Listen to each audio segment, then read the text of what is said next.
We are live. Woo-hoo. We're here. It's on. It's happening. We'll obviously people will join. This will take them a moment to tune in, as they say. Call in, phone in. So yeah, in the meantime, while people are doing that, I can obviously introduce our esteemed guest. Yes, esteemed all the way today from Oak Island. Oak Beach, New York. Also a resident of Brooklyn, soon to be Manhattan again. You've been a New York local for many years now. You've been a designer for even more years than that. I've definitely been able to catch up with you and chat design in the past. You've worked a whole range of notable places. I think some of the ones that immediately spring to mind is Firstborn, Wayno, a great studio as well. Or Wayno, I'm not even sure on the pronunciation. That works. Which like then became Twitter for a period there. Twitter to Slice, a great New York kind of success story in its own right, I think, that company and the product that they've built. And now a partner heading up design for Siberia, which is a design studio here or a design agency here in New York as well, but with a bit of a distributed team. Yeah, we're fully distributed. In this incarnation of Siberia. Love that. I think one unique thing about yourself, Dave, throughout all of that is, for many years you've been a design leader operating as a director and above, calling shots, leading, guiding, interfacing with execs, very high level on that front. But it's also been, some of your responsibility, but something that just seems to be in your blood, which is designing.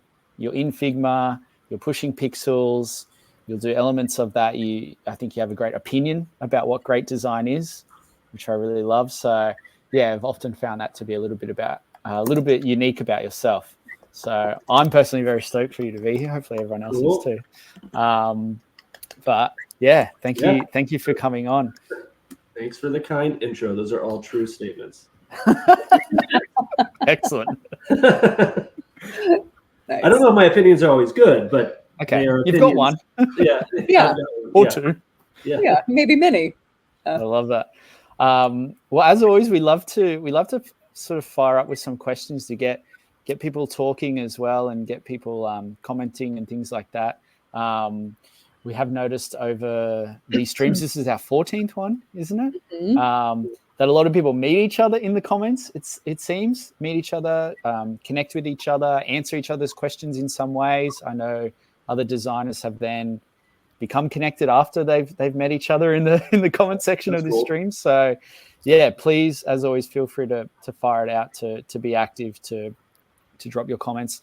We always love hearing where people are calling in from. Where are you calling in from? Where are you calling in from? Yeah. So definitely feel free to drop a comment and share if you're phoning in, you're watching from somewhere. We've had some far-flung places over the time, haven't we? We've had all parts of US. Yeah, from Europe, like Pakistan. Yep. Oh, wow. Yep. Sam's here. G'day, Sam. Nice. Yeah, there's been NYC. All right, that's good. We're local straight up. Yeah. Boom. Yeah, I especially like hearing from international designers, obviously, too. It's cool to get those other perspectives from people around the world when they can jump in.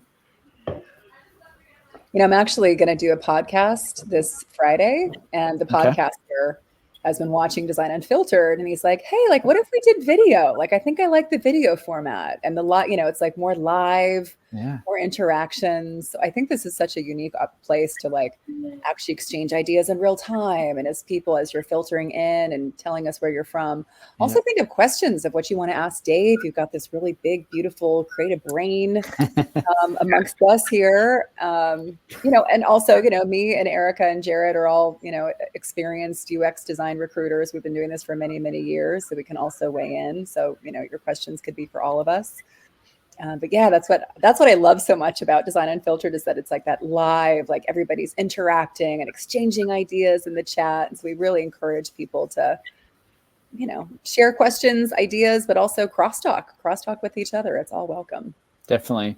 And I think some of our idea when we kicked this off was creating like a place where people could access someone like yourself, Dave, as well for a moment of questions or getting insights, things like that. It can be really hard.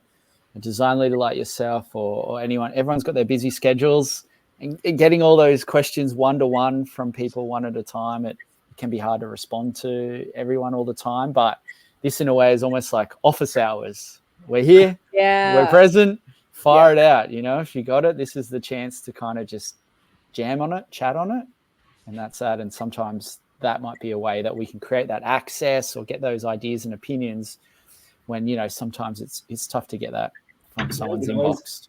You can always DM me on Twitter or whatever we're calling it nowadays. But I never use Twitter or X. I don't think I've ever used it. Really? Yeah. Maybe like I was at South by Southwest when it launched. Wow. Wow. I remember seeing Jack Dorsey. I didn't know it was Jack Dorsey at that time. Right. But Some dude. Like a little screen in a hallway showing very random tweets back when you had to sort of SMS it. Yep. And I remember saying, this is the stupidest idea. It'll never take off. Right. So was the automobile. The automobile was like, what's that? This is a faster horse. Yeah, exactly. It was. But yeah, no, Twitter. I've been on Twitter since the beginning. On it, then off it, and then actually very cool how that phase, that era of digital designers sort of flocked to it. And I've met a lot of my now close friends through the industry by way of DMs. Wow. That's how I got a job at Firstborn, actually. I DM'd Firstborn and Michael Ferdman and was like, hey, I've always wanted to work there. Can I work there? That was it. Your cover letter in 140 characters or less. Yeah, exactly. Yeah. That's incredible, Dave, because you were there for over 11 years. So that was a very fateful tweet. One tweet. Yes. DM, one DM. right? And you timing was impeccable. Worked your way up. You were the chief creative officer, right? The CCO? Yeah. Yeah. I started as the number 2 creative and then there for a few years and won some, I think our first big account was Sobe, part of PepsiCo.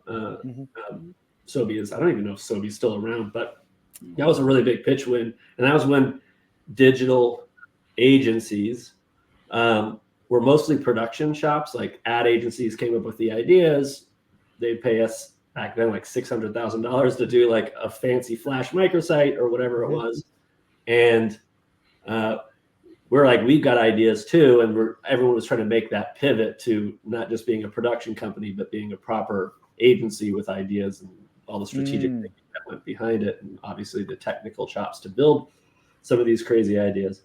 And so winning Sobe and then Wrigley shortly after, allowed us to get a lot of attention from big holding companies and then sold to Dentsu. And yeah. Wow. Away you went. Wow. Yep. That's huge. Wow. We talked about when we caught up the other week, which I thought was funny. Your LinkedIn lists your first role as a ditch digger. Yes. And I always forget that's on there, but when it gets dug up, nope. I always sort of giggle at it. Now that was the first thing I saw in your LinkedIn. I was seeing, all of your experience. And of course that's at the very beginning. I love to see where people came from, their origin story. How did you get into this business? What's, who are you really? Yeah, that was just honestly high school summer jobs working underground construction for the Las Vegas Valley Water District. So ginger in the sun, digging trenches. You would think HR would have something to say about that, maybe. Yeah. Some sort of safety. Explains all the skin cancer problems I've had on my work. Or a full hazmat suit. Yeah. Wear sunscreen, kids. Yeah. So Dave, what do you think that job? I mean, I this is a real question because I started out in bartending and waitressing, and we talked about that too. Mm-hmm. But what do you think digging ditches and doing manual labor? How do you feel? Did that change you or give you perspective or somehow get you on your path to design in a way? the only way it got me on my path to design was it reminded me that going to college is probably a good idea. not this. But it instilled in me like a love for trades, and I have a lot of friends who I met through skate that I've known forever, who've gone on to build really successful construction companies, carpentry, whatever, restaurants. Is that a trade? So that is a trade. Yeah. And I just think I have a ton of respect for that kind of that world. And you learn a lot about just what real work is and hard work and actually sweating versus, sitting behind our mouse and keyboards in air conditioning, griping about performance review season. Like really is It's just the hardest all thing. the things that we have to complain about. I don't know. I don't know. It gives you a lot of perspective, I guess, is what I'm saying. Yeah. I mean, that's the whole thrust of Office Space. You guys see that movie Office Space? Oh yeah. Where he gets Red hypnotized and he climbs the ranks because he doesn't give a shit. Yeah. And then at the end, he becomes a construction worker because that's the apex of what he could be doing with his life. It's just to do what he wants to do. I love that. That's part of it. Oh, that movie is I've watched that movie so many times. We're working in a mail room. When I was in college, I thought made 1 year as a finance major, and then realized that marketing and advertising and this new thing called the internet was probably a better route for me. But I remember working in a mail room in a Merrill Lynch, and that movie had just come out, and it was I was like, oh, I'm living. This is it. Wow. Did you have somebody ask you, do you have a case of the Mondays? Yes. I feel like you get that in any kind of large corporate America type kind of situation. Definitely. It's like this new language. Yeah. Maybe that's been part of. I mean, you've worked now too, I suppose, in smaller independent style shops. I think arguably at the time, Twitter was pretty big when you got there. So that's maybe that biggest sort of corporate, different companies to be within, right? Different vibes, I suppose, that you get from it. So maybe do you think you've got an appreciation for one over the other, or just something? I don't know. Right now, I'm very much enjoying being back in a small studio, being a partner, actually being able to get my hands dirty. One of the reasons when I went to, how do I tell this story? I like being able to work, and then actually being able to, get lost in a design problem and get into the pixels and getting back to the actual craft side of things. It's funny, as you get more senior in a big agency, Firstborn got big, we got acquired, Dentsu's 40,000 people, it's a humongous holding company. I don't know what size they are now. I think everything in this industry has contracted, but we'll fact check it. Yeah. But, and once you become, I guess, CCO, you start drifting pretty far from the work. Your product. Right. I did a lot of the pitching, and that was my connection to the work. Very active. I'll make the deck. That was at least one thing I could still design and write a lot of the words for the deck. So you end up doing a lot more presentations. My writing got really good, but you sort of drift away from the design and certainly the everyday aspects and the problems you run into, sort of at that ground level. So as Figma was exploding, I was super far away from this new design software called Figma. I didn't learn that until, much later, actually going to Wayno, which allowed me to get closer to the work, and I was running the Twitter account from a creative standpoint there. And I really sort of liked being able to get back into the weeds, pushing pixels. That's why we all started doing this in the first place. Right? Yeah, it does get, sometimes I think it seems funny that it gets counterintuitive as a designer. The more senior and more experienced you get, the further away you end up being from the trade or the craft that you studied and learned in the first place in some way. Yeah, 100%. Advertising as an industry, I don't say design writ large, but certainly in the marketing side, the second you have a little bit of success, you're sucked up into a creative director position. And you have success there, then you're an ECD, and you're just getting pulled further and further away from the thing that you are actually great at. And that sort of got you to that position. And it left me anyway, wanting to, just be back into the problem space and figuring things out. Yeah. Totally.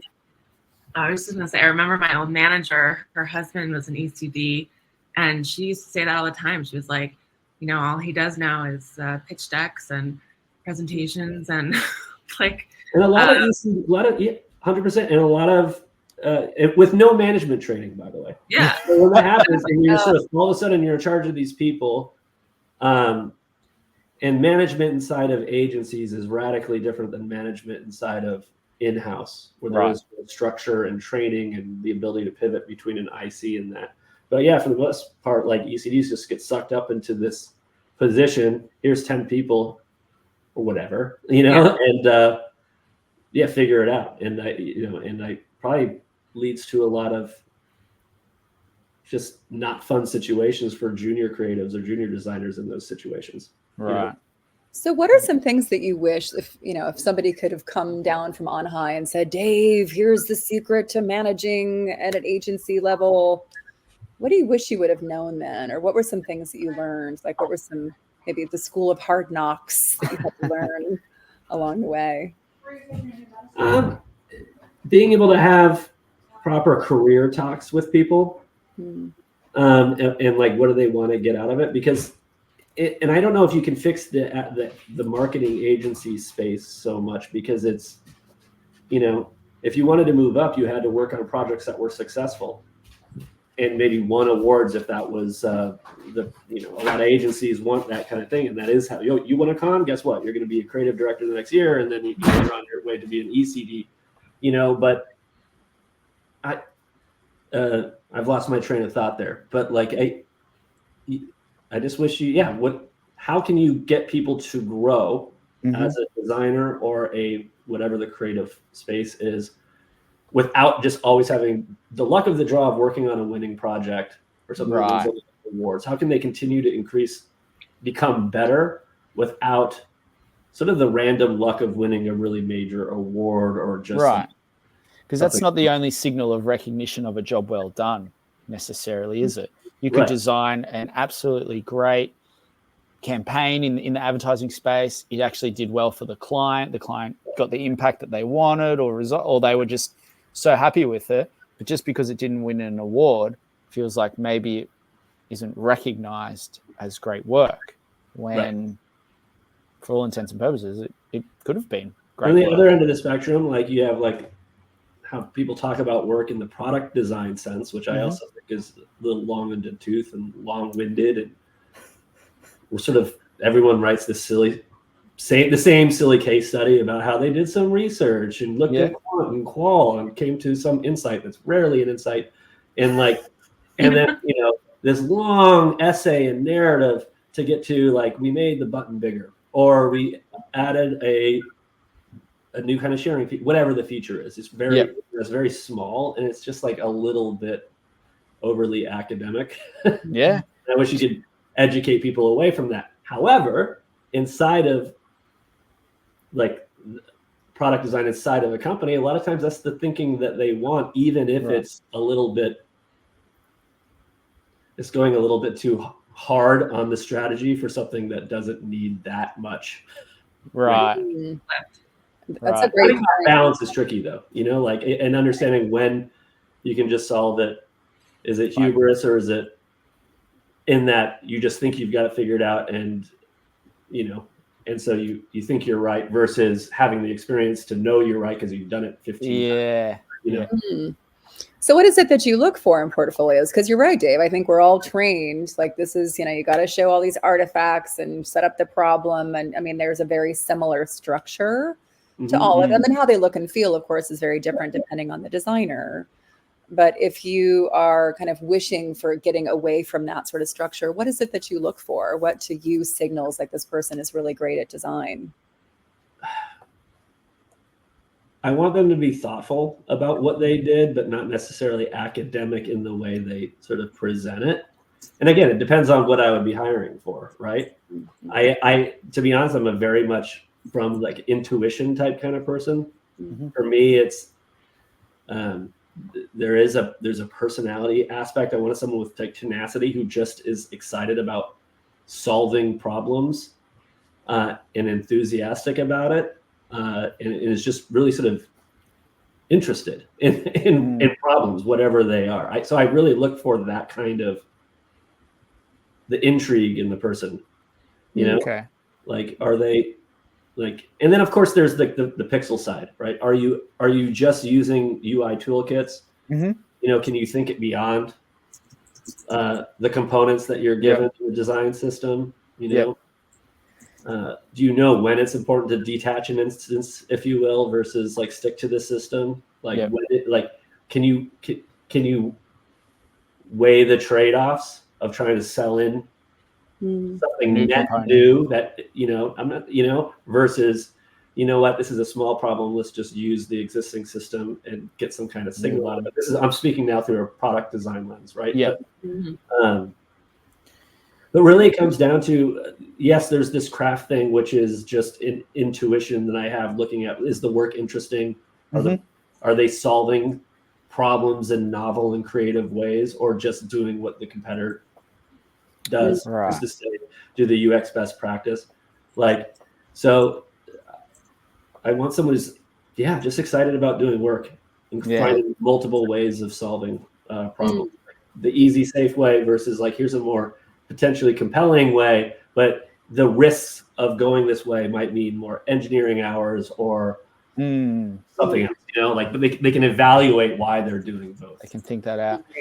Can I push you a little bit more on like just the visual side for a moment? Because I do think, for example, Wayno had one of the highest bars. I think a lot of the designers there were pretty end-to-end with their skill sets, but just to isolate some of that visual bar, I think it was extremely high there.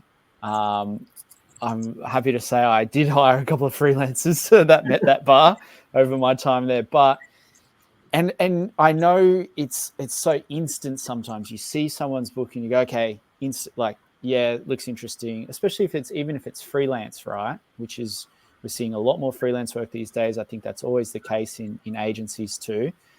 What are some things that you get from a visual signal that's just like instant yeses, or even the opposite, like an instant no?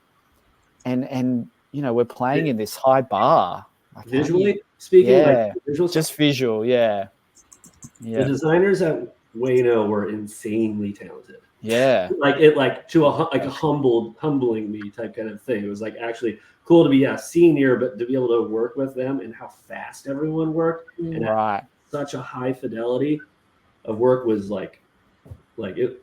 They were good. They were. But they tried to hire at times too. You know, they had to hire. Yeah, they hired a ton of people. I mean, I think when I was there, 60% of the staff was like remote, contractor. You know? And so, and there was hundreds of 120 some odd people. Yep. But what I look for, what was neat about Wayno is I feel like they defined an aesthetic for sort of an era, and certainly the tech space. Like, what Holly and that whole team did, like, was there was an aesthetic that connected a lot of their work. And I honestly, it comes down to like, how would you even describe what you're looking at? There's good spacing, there's rhythm, there's narrative. The words mattered. So as you went down the page, the copy makes sense. The hierarchy, interestingly, with the visuals, the content design, so what goes in the square boxes, super strong and thought through, versus just like, oh, I'm working with whatever assets I'm given. Is always like pushing to make those better. And I don't know. So it was like this combination of great visual design and content design with really smart UI design. And then, you know, the way a lot of my job there was like sort of writing narratives for like how we presented, we call them North Star vision work. And, you know, which is what we were doing with Twitter, or I was doing with Twitter. And the way we presented work was, you know, Holly really made me better, you know, because you're telling stories, and it would be very casual. the way we tell these stories, and how the work comes to life along that sort of like journey, your journey, or was pretty awesome. Like, so they did a lot of things really well, and that came from strong strategy, like at the start there. Yep. Yeah, I sometimes think even just assessing that visual bar is like the absence of mistakes sometimes too. Like seeing you could have great typography but bad spacing. Yep. Good spacing, odd choice of colors, or and it's like, oh, it just let the whole thing down. Like that great design is only as good as the weakest link sometimes. Yep. And sometimes when I see a great portfolio, I think, what makes this great? And maybe an easier question is like, well, nothing makes this shit. It's all good. So it really is end to end. That's kind of sad. The most important thing you can have on your team is a great design engineer too. Like, so that bring it to life. Oh my God. Working with some engineers from Your Majesty, actually, right now on this project we're doing for the James Beard Foundation, which is a full end-to-end rebrand for them, and manifesting through, it's the whole rebrand. So there'll be a new website that goes with it, changing the logo, everything, which is sort of cool because we're redoing work that Pentagram did, which is, for me, it's pretty cool. Cool. I know. Awesome. But we're working with these amazing creative engineers, and they just take so much. It just makes your life so much easier because they bring a level of polish to how things scroll, animate. They're proactive with problem solving and not just like knocking down Jira tickets. Well, you didn't tell me to make it exactly like transition this way. I don't know if I have time to animate it. It was just like proactive with how they solve it. Freaking love it. Okay. I think too, Jared, I personally find, I'm sure you guys see this too, but when I know somebody is a great designer, the portfolio speaks for itself. It feels right. I think, Dave, to your point, it intuitively feels good. There is that sense of hierarchy, composition, white space, all those things. But it's really just like the attention to detail in all the types of touch points they have, right? So if I'm getting an email from somebody that is 2 sentences, maybe they drop the name of somebody that we know in common or somebody who referred them.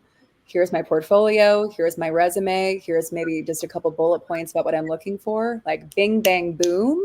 It's nice and tidily packaged. Yep. Love that, because that's good UX too. That's the design. I think the best thing that I ever learned was writing. Right. Yeah. Like it really helps. You tell a story, whether it's about yourself or a client, like that. Designers need to learn business and learn how to write. I think would be the Figma skills, of course, but like those are the things that separate folks. And then, like you said, Joanna, like the attention to detail. I look at a lot of websites, and a lot of times nowadays, and I'm fine with this, by the way. Like people use templates from Squarespace or Frame or whatever. But in downloading that template to put their work into, they forget little things like something in the footer is still from something generic from that template, or like they'll have like the social icons down there, but they go to some generic page that's or the designer of the template that they got, not themselves, and they forget these little details. And it's unless the work inside those boxes is so good, I start to question a lot of did you really do that work? Were you just a cog in the machine and sort of taking credit for this larger thing? In fact, by the time I'm interviewing someone, like I'm really, me personally, like trying to sniff out like what was your actual role in this work, and are you a good fit for how we work wherever that might be. Twitter was different, than and so it's almost like you're getting into a cultural type kind of fit, because if I've said, yes, I want to talk to this person, I've already said their work is really good. Yep. That's already a bar that's fairly satisfied. Are there any questions you asked, Dave, that are specific around like, how do I find out if this person did the work? Because I would personally love to know that for my own process too. I think it's asking probing questions about like specific pieces within. I asked directly, like, what was your exact role within this work? But then it's like you can probe on what problem were you here. I see this widget. What problem were you solving, and what led to your thinking? And if you can ask like those detailed probing questions, I think you can tell. Right. Yeah. One of the things I liked, and this happens at every big tech company, but at Twitter, we had really, and actually I think I want to do this at Siberia, but we had really good and strong rubrics and question lists prepared for when we were hiring. So I was there doing a ton of hiring. I was on the hiring committee, so lots and lots of meetings about reviewing resumes, looking at people's work, interviewing, and all that. But having that strong rubric and that of how you're going to evaluate someone across a spectrum of things, plus having a set of questions that you go back to, and we all ask the same types of questions, allowed us to sort of triangulate on a person and whether or not they're doing good. They did what they did, or they're a great fit for the role, and what's needed. I don't think agencies do that. In fact, I've never seen it in my tenure or heard about it, but having like, this is how we evaluate talent. Here's the questions we ask. This is what a good response looks like. This is what a bad response looks like. Right. And one thing that I like doing at Twitter, and I've done that at Slice, and I brought that kind of thinking to Slice. And I would do these live, I call them live crits. So open up. I'm sure there's an app that we both have, which is, let's open it up. And then I have, if this is a product designer, right?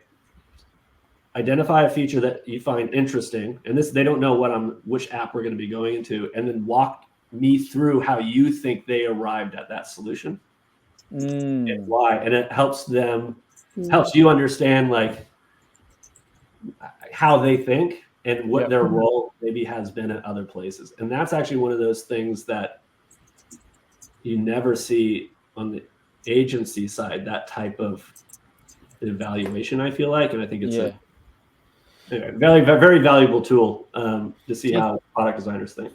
Do you think that skill set, I think playing devil's advocate on the agency side for a moment, right? It feels like it can be very, very visual led sometimes, or you do work, you toss it over the fence, that's that. You never iterate. You don't really know.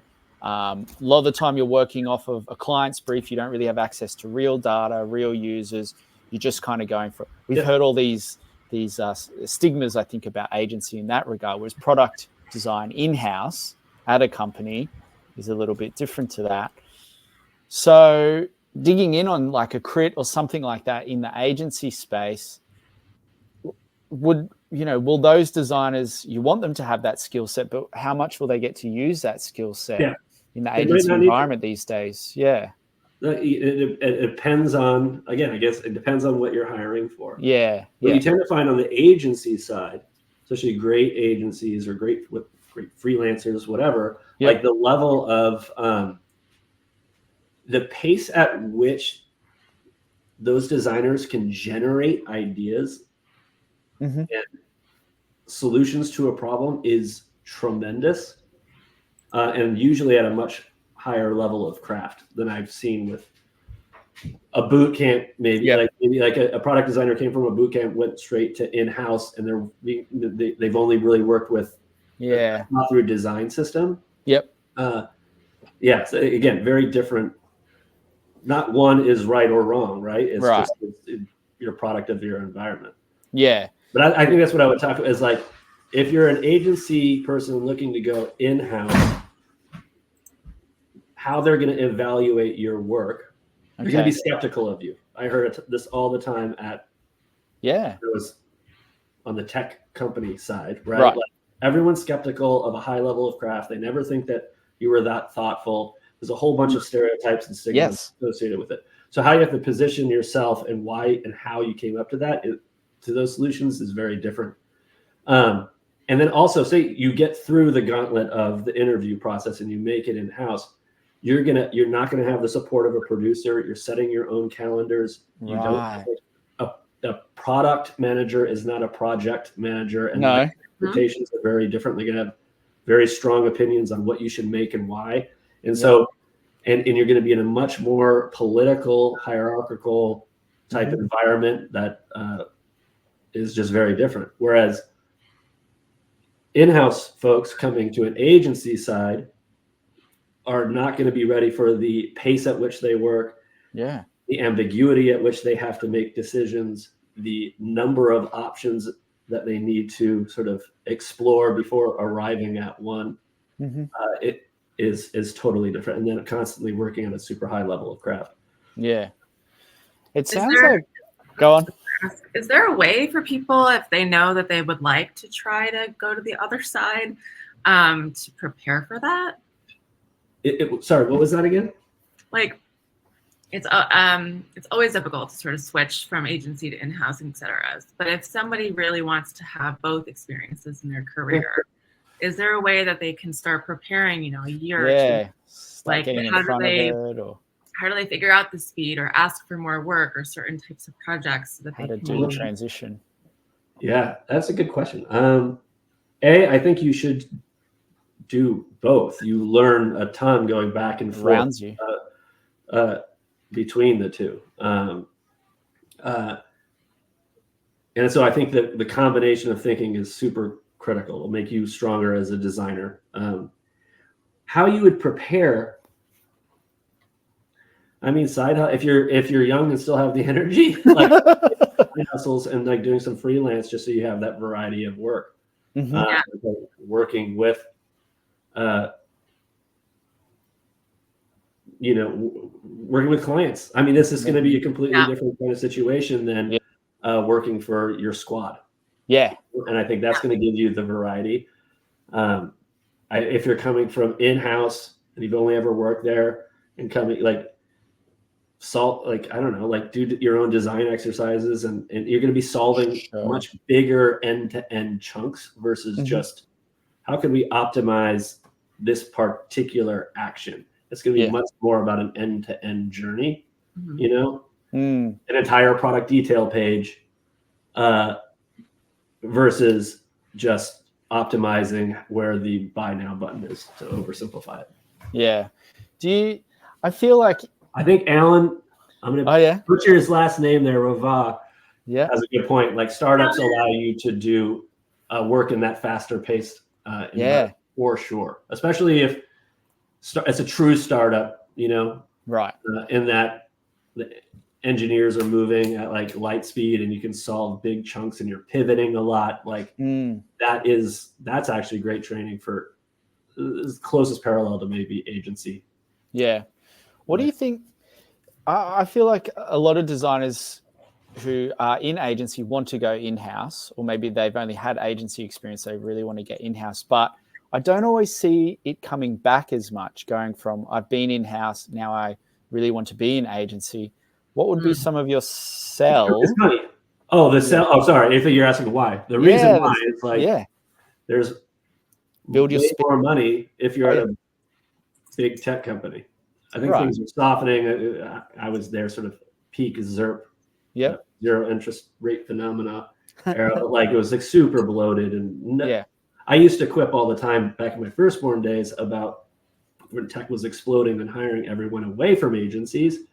Was like they're not staffing themselves for what their product needs. They're staffing themselves for what the valuation requires.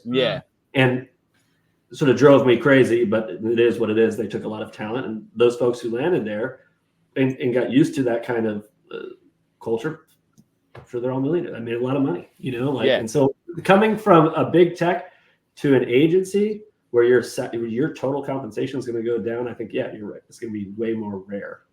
It's a tougher sell. Because you have to want something pretty different. But I think it sounds like what you're describing a little bit of, though, going into that agency environment can really offer you a lot as a designer. It can make you a better designer. If you've never been in the agency before, it could give you a shot at, or you shouldn't just stigmatize it because you think, I don't want to be an agency. I'm an in-house designer. It's like, well, you want to learn to design at speed?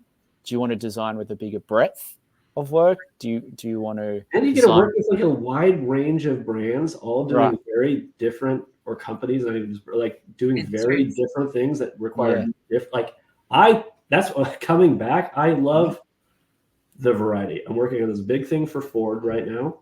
Yep. On this in development, like exclusive. You heard it here first. Pivot for this one division of what they're doing is cool. Yep. And then, on the other end is like a complete rebrand of James Beard Foundation stuff. And yep. And as a food person who's worked in kitchen, like that's as cool as it gets for me. And it's like, I love the variety, Right.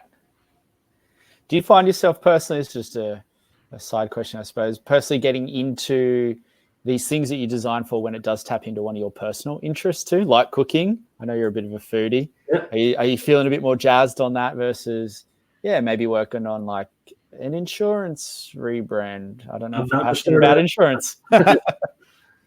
I'm about to start on something that's Medicare related. But yeah, like I said, maybe it's just the point I am in my career. It doesn't bother me. Like when I was younger, you want to work on the cool brands and cool stuff, and just because it's cool to say you did something for insert cool brand, right? That doesn't bother me as much anymore. I'm sort of like, but yeah, if you resonate with it, it does feel cool.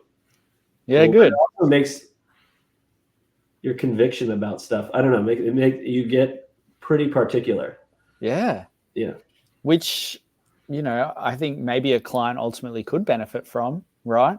That this I think they like that a lot when they see that you've been there and solved that problem, or really are passionate about that space. That clients love that kind of thing, of course. Yeah. I once spoke to somebody who had opened their own restaurant overseas and then became a product designer or a researcher at, I think, DoorDash or something, right? When they were starting. It was like awesome because they totally understood like the restaurant side. Yep. And what the customers wanted too. So 100% helps you empathize with the problems. You've been there. Yeah.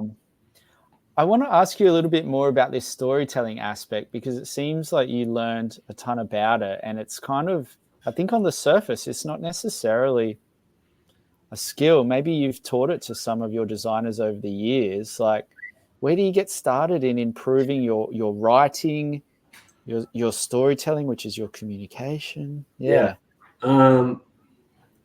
I can't remember if it was like Crispin, Porter, and Bogusky who started the whole thing, but that idea of when creatives there would write up their idea, they had a pretty strict format, and it was about it was basically the press release. Like because their whole thing was about generating buzz. So how are people going to write about the idea? So you're going to go sum up your idea with the form of a headline and a brief sort of. Yeah. That was, I mean, the first like insight, like, oh, that's interesting. And then getting to this, there was this other, oh man, Ronald, I'm spacing his last name. Dang. He was one of the ECDs or VP of super senior creative. Dentsu on the Isobar side, but he was really great about writing the case study video or award submission video. He was a big awards, like early. Yeah. And like that helps you before it was done.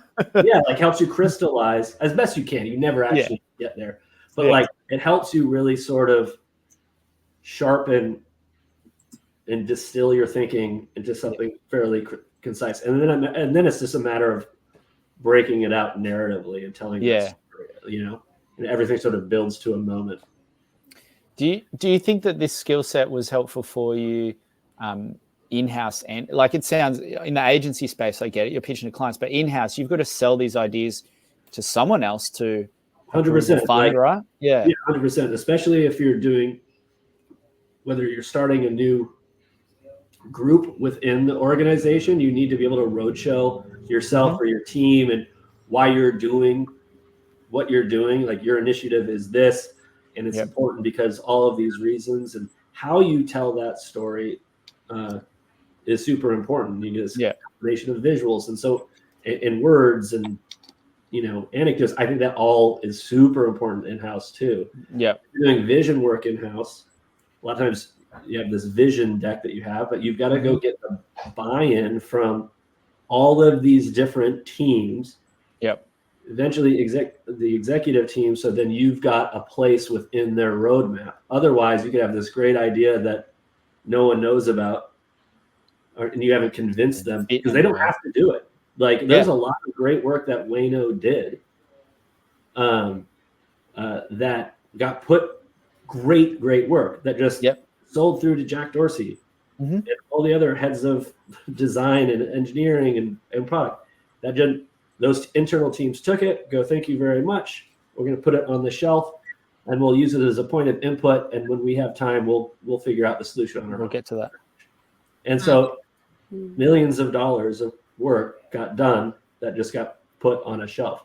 Wow. And you see that happen even with like 0-1 teams inside in-house. Like a lot of that work then tries to roll out of the 0-1 team into the teams and the squads implementing it. And they're sort of like, no, fuck you. We ain't doing this. I don't want to do this. I want to do it this way. And a lot of times it just comes down to like that achieves something that isn't a goal that I'm tied to. So why would I solve it? Because the goal I need to solve the goals that I'm tied to that we write 6 months in advance. Otherwise, I don't get my promotion, my bonus, my whatever. Sounds like ego at that point, isn't it? Well, it's about. I mean, stay relevant in your job. Is metrics on goals that are written at the beginning of the year. Yeah, and you got to hit those marks, and if you don't, you're not getting you and your team are not gonna win. Yeah. That kind of stuff. That's the stuff that sours me. On just like the over OKRing of really everything. It's not really about great work or interesting solutions.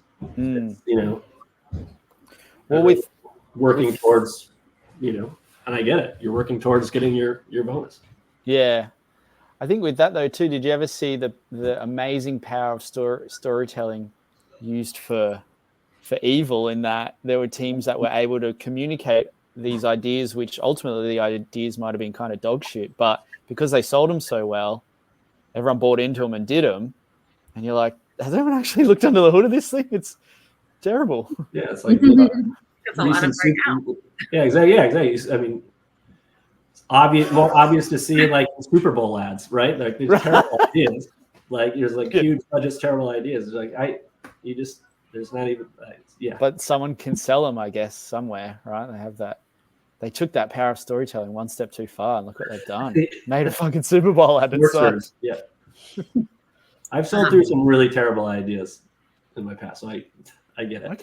Okay. Yeah. Well, kudos to you that you could do it. And that's a skill. It's not always used for good. By the way, sorry I dropped off for so long, guys. I love living in the country, but sometimes the Wi-Fi is a little dodgy. So sorry about that. I'll watch the archive. Where's your Starlink? Where's Dave? Call your mate Elon. I'm so happy I avoided that whole thing. That was around about timing that you would have wrapped up there. Yeah, what an interesting time. What a good experience. Can I ask a question? So we always like to, or we're starting to ask this question, but I wanted to know if there's like any design books that are your favorite, or what's on your shelf. Like I don't know if you're a reader or not, but anything you can recommend. Yeah. So at the place in Greenpoint, my desk is, in my library, and I have tons of design books. I just like any of the classic. Where do I even start with this? I love all the work that is it Guidelines. They have a little shop in Greenpoint, little design studio, and they make books about guidelines. And I'm totally spacing it right now. Oh, not on West Street, down on West. Not on Frank. It's on Franklin, is it?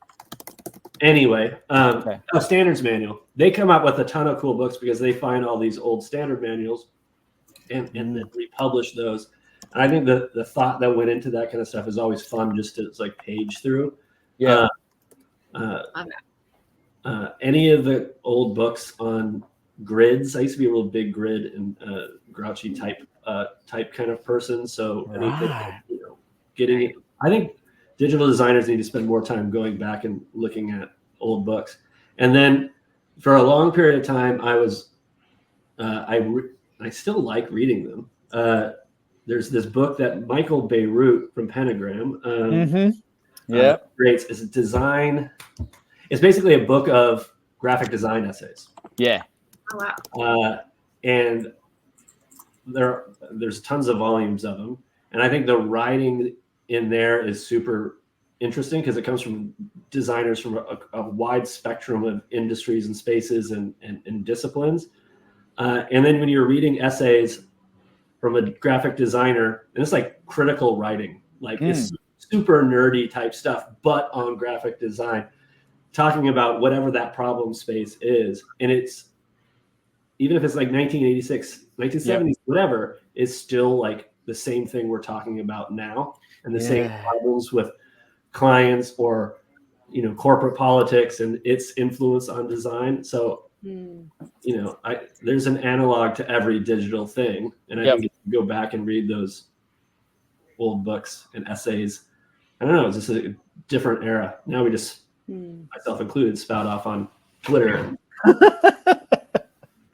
love that. Thank you. Do your essays at, only minimal characters.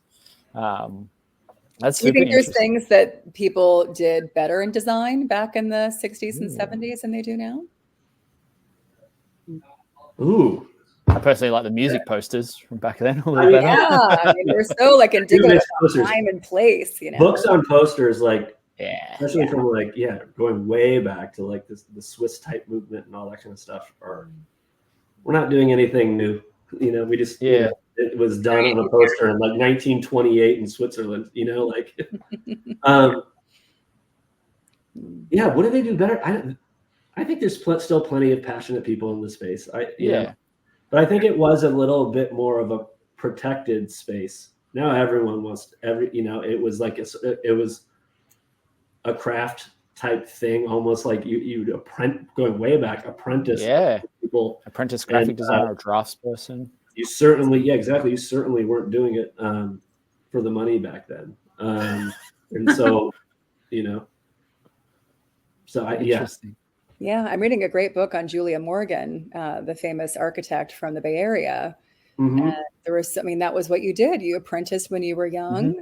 But a lot of those people that were apprentices were very well connected. They were actually very, very wealthy people, right? Yes. So they only got into, I think it was the Beaux-Arts in France the turn of the century, if you had the right connections. And then it was this crazy test to get in. Yeah. So it only took a very select few. It was very high end. Yeah, even going back to there were schools on thinking, whether the Bauhaus was that way. I'm spacing one of the international typographic style group was called, but you bought into a dogma on grids and why you use them, and that's all you did. And it was like a little culty religious-y. It wasn't religious-y, but there was this cult type dogma to it that it's a little spooky, but very regimented thinking. It was their lens, and this is what I stand for, and this is how we design around this period. It sounds inflexible, but I wonder if that was actually good for the movement itself, just because there was that everything Swiss Arab looked the same, and then you this is like a quiz. It's back in school. The reaction to it. So computers actually forced a big breakaway from that. And if you look at the work from David Carson, and I forget the other guy that he worked with, but the ray gun aesthetic from the day, and it was David Carson setting an article in a magazine on wingdings because he hated the article and it was written so terribly, just to insult the writer. I don't know.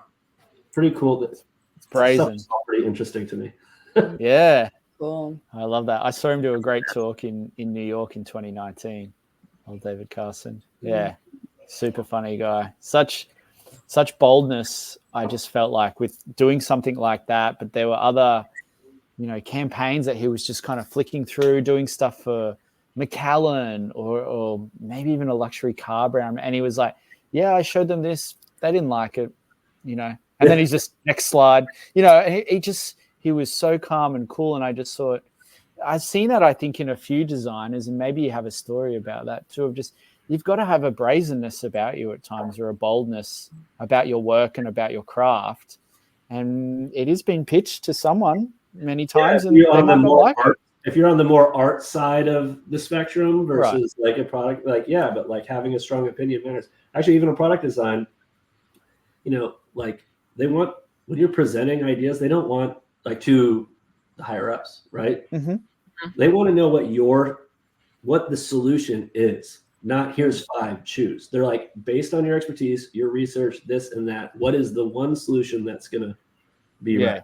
Now you might go through multiple, obviously with yourself, maybe with your like manager, and hopefully you do, but like when it's time to go up, this is the right solution. And this is, conviction. With it. You've already tested the things that don't work. So you're like, okay, we had 3 choices. Yeah. This was the best one. Well, it might even be, you might have done some qual, but like this is even going to something that hasn't been tested necessarily. You'll use quant to then test it. When it's live, A/B test it, Yeah. You're picking a direction in a way. Yeah, but you're like, we think that, and you're going to have alignment ideally with your PM, so you have like this tight little story. This is the right thing. It's going to do this. It's a fine line, I think, being bold and having conviction versus having a flexibility to be open to new ideas too. You don't want to be like, I bet David Carson was a nightmare to work with. There you go. That's the trade-off. Steve Jobs too, right? Like Steve Jobs was known for being a total asshole, but he also he had such a strong vision, and he didn't want anybody to mess with it. So I can see why it manifests in a totally different way. Mm-hmm. Well, we're not there yet. We're not Steve Jobs, unfortunately, yet. So until then, we're going to have to get along with others. He's got to buy the t-shirt, the turtleneck, and then just, the rest will follow. Wear it and it will come. All right. Yeah. Check back here in 2 weeks' time. I'll see if I've got myself a fucking turtleneck. Be raging. Mock turtleneck, yeah. Well, I love that. That was a good question, Erica. Thanks for. I have one last question that I love to ask. Cool. Is there any like cool tool or plugin or app that you're like super obsessed with or use every day? Just the obvious ones, and actually someone further up in the thread was like, how do we think AI is going to affect our agency? And I use a lot of the AI tool. Everyone's going to say this, but I really have switched a lot from Google to using Perplexity as like my answer generating machine. And I use ChatGPT in a lot of different ways. A lot of people do, but I'll like train it to write in a certain persona that can either reflect what I'm doing. So when I'm just spitballing ideas with it, it's sort of responding back in a way that feels more like me, and it helps me be more concise. So I've like sort of tuned that. Even in ChatGPT, I have like whole things like where it's just like chef talk, and I don't go to like recipe sites. I just have conversations with it about ideas I have, because I do a lot of cooking, and they stole. I'm sure they stole the data from every cookbook that's ever existed. Yeah, it's pretty good. So tools that are really like Midjourney has been great. So what goes in the squares?